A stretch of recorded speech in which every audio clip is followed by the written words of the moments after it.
Great, awesome, and amazing day, viewers. Welcome to my YouTube channel. By chance, if you are not a subscriber and you are seeing this video and the information that's here that's being shared to provide you with the education that you need, go ahead and subscribe.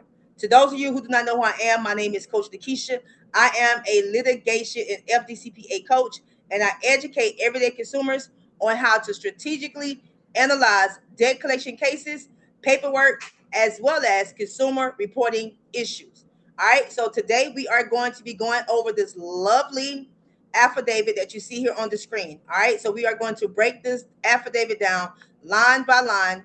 That way you can understand what you're actually looking at. And also, I want you to understand why words matter. A lot of times what happens is we get documentation. We don't really know what the heck we're looking at. And we are just flying through the information and not really grasping exactly what's being said. So if you ever find yourself in a lawsuit, you want to begin to analyze the paperwork and you want to go line for line. So what I am going to point out to you is on line number 1. What line number 1 says is that the facts stated in this affidavit are within my personal knowledge. I'm going to highlight that for you. It says the facts stated in this affidavit is within my personal knowledge, meaning that this person is saying that they have the knowledge, firsthand knowledge of the information that's being conveyed and also presented to the actual court. All right. This right here is one of the first things you should question. And the reason why is because you want to begin to ask, how does this person have personal knowledge? Did they open the account? Did they witness the transaction? And also, did they work for Citibank when the account was created? And if it's not Citibank, it's whatever company that transferred or sold the actual account to whatever company. For the sake of this particular breakdown, this is going to be a portfolio recovery affidavit from Citibank. All right, so now let's go into line number 2. And you guys, listen, I'm trying to give you as much information as I can within 3 minutes or less. If you want the full breakdown, you can always join my private community where I will teach you, groom you, guide you, and walk you hand in hand. That information will be inside the description of this particular video. So now let's look at line number 2. Line number 2 says, I am an authorized agent of Portfolio Recovery Associates. All right. Right here it says, I am a authorized agent of Portfolio Recovery Associates. So this right here is what you need to pay attention to and also begin to question.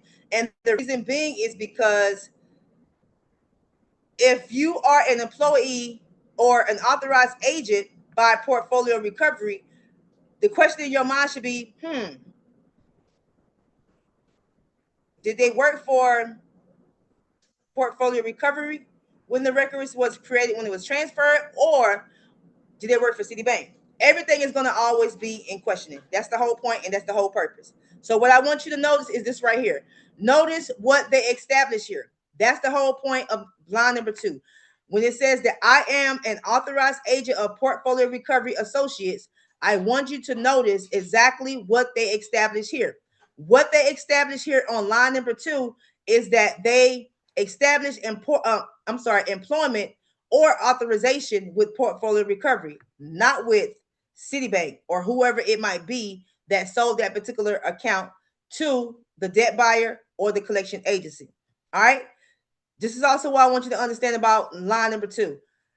Being employed by a debt buyer does not automatically prove ownership of your specific account. I want you to understand that. Okay. So if it seems like I'm going a little fast, again, I'm trying to get everything in as much as possible in 3 minutes or less. Okay. So let's go ahead and go down to line number 3. In line number 3, it says that the statements are based upon my personal review and knowledge of the books and records. All right. Let me scroll down just a little bit. It says right here, my personal review and knowledge of the books and records of the plaintiff.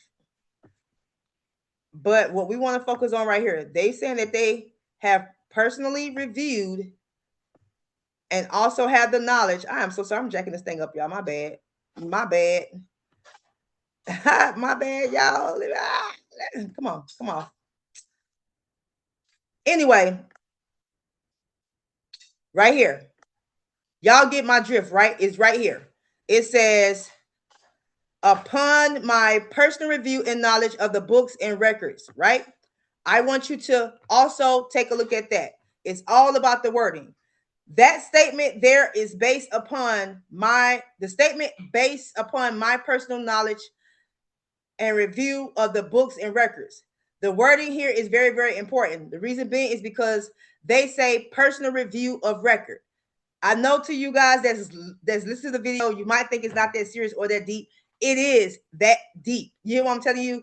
Because whenever the collection agency or the debt buyer or the debt collector, whichever one that you're dealing with, whenever they submit a affidavit, which is for business records, they are trying to establish that they have some type of authority, right? They want to establish their actual case. And your job is to knock it down like a pinball coming down a bowling alley. All right.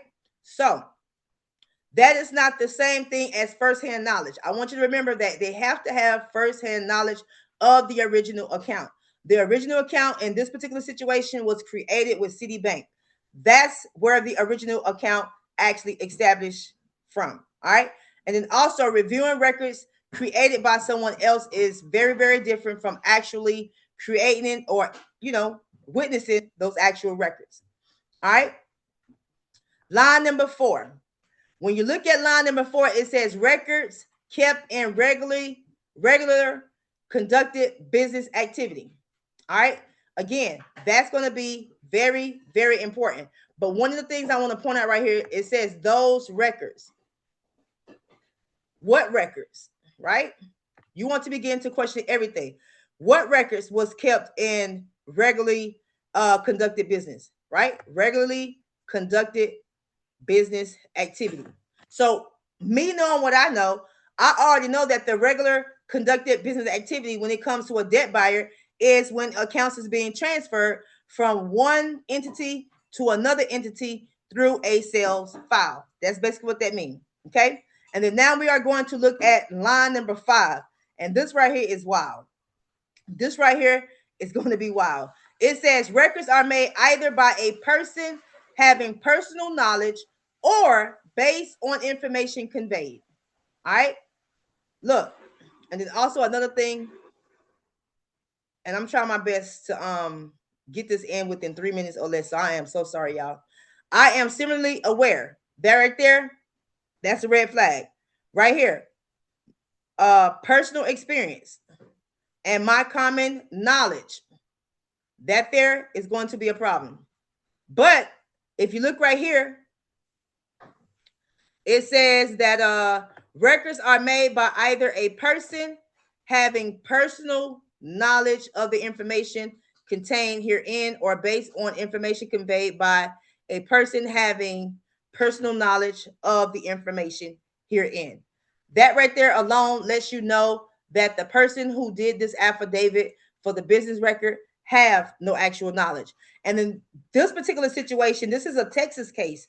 And with this Texas case, the attorney